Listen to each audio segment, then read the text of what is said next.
Olá, seja bem-vindo novamente. Dando continuidade ao nosso curso, daremos início à nossa terceira aula e o assunto da aula de hoje é o CSS. O CSS, que é a folha de estilos em cascata, ela é utilizada para definir a aparência em páginas web, ou seja, para dar uma vida aos nossos arquivos HTML.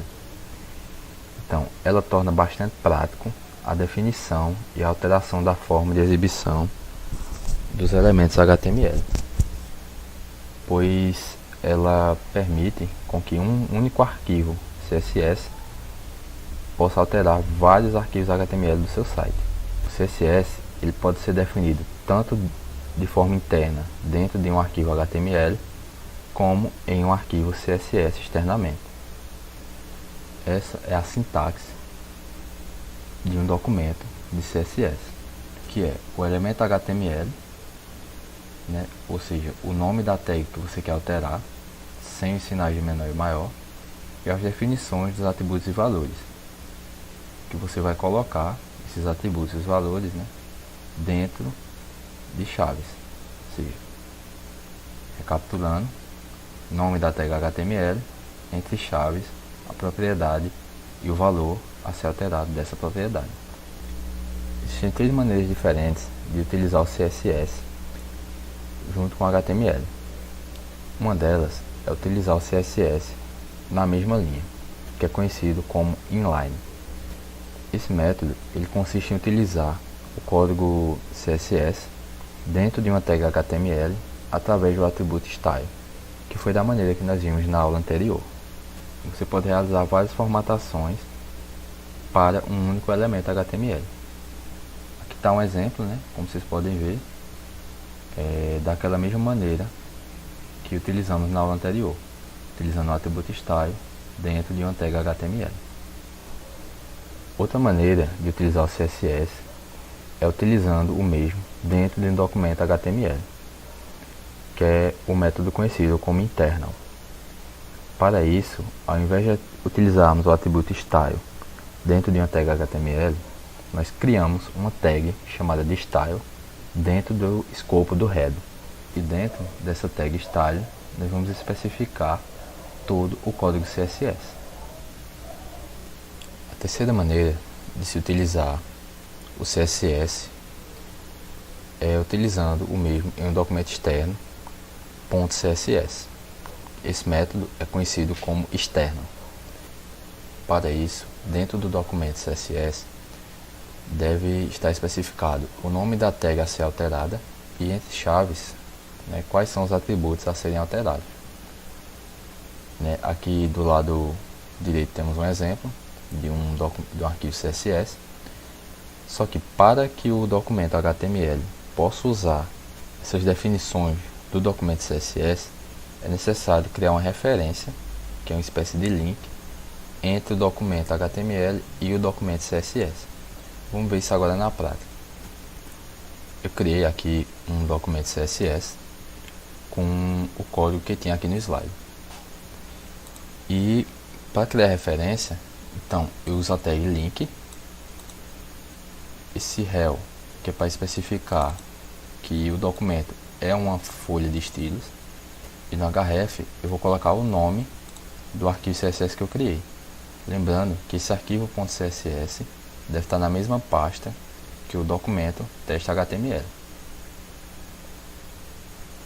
Então vamos ver se isso funciona mesmo. Eu criei aqui um título, um cabeçalho H1, e aqui está o link. Eu vou retirar o link que liga o HTML ao CSS, salvei e vou atualizar lá no meu navegador. Vou abrir aqui o arquivo.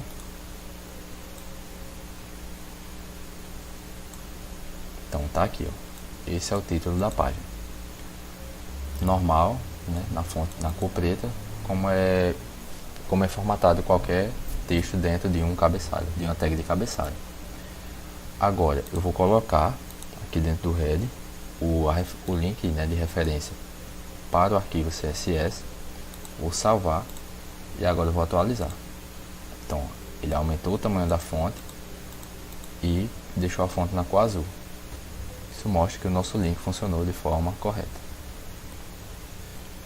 você pode utilizar da técnica de agrupamento para reutilizar códigos CSS e utilizá-los em mais de uma tag HTML. Aqui tem um exemplo.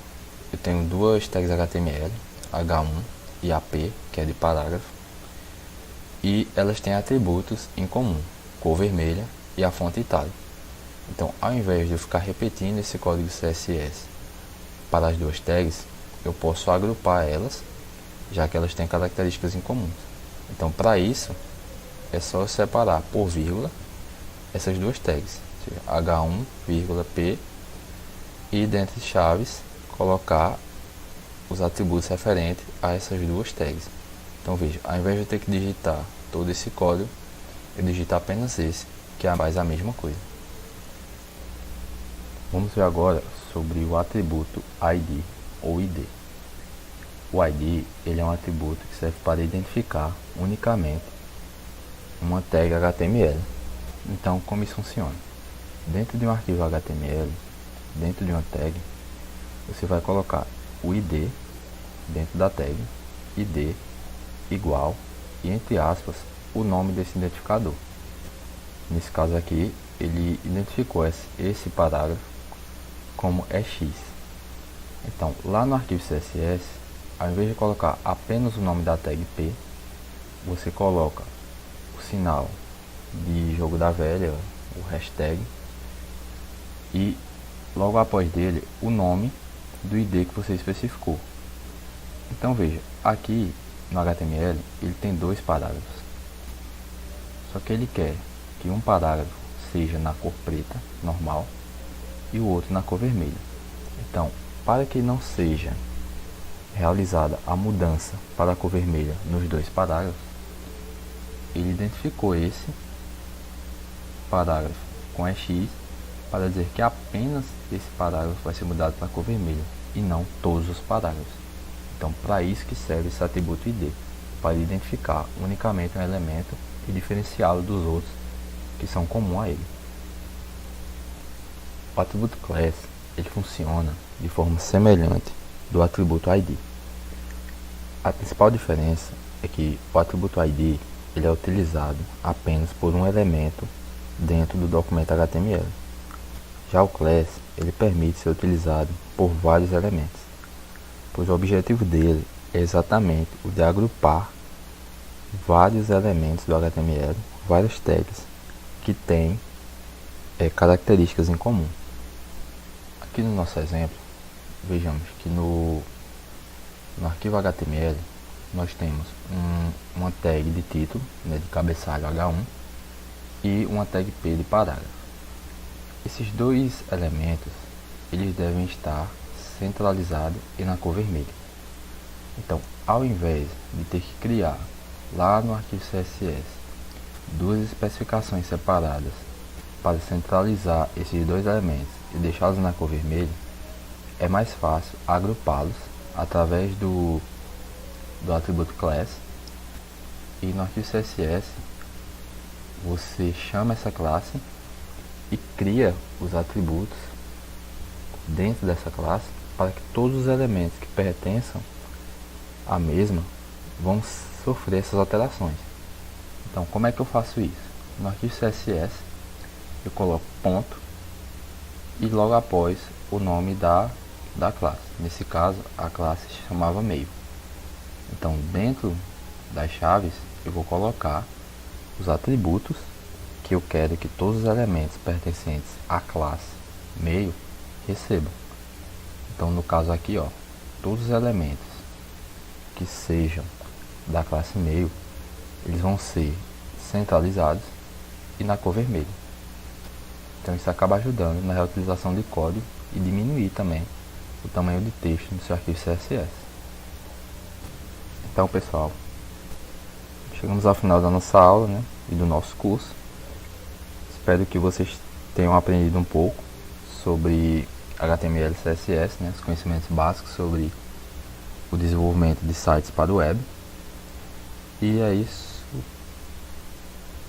Obrigado. Tchau, tchau.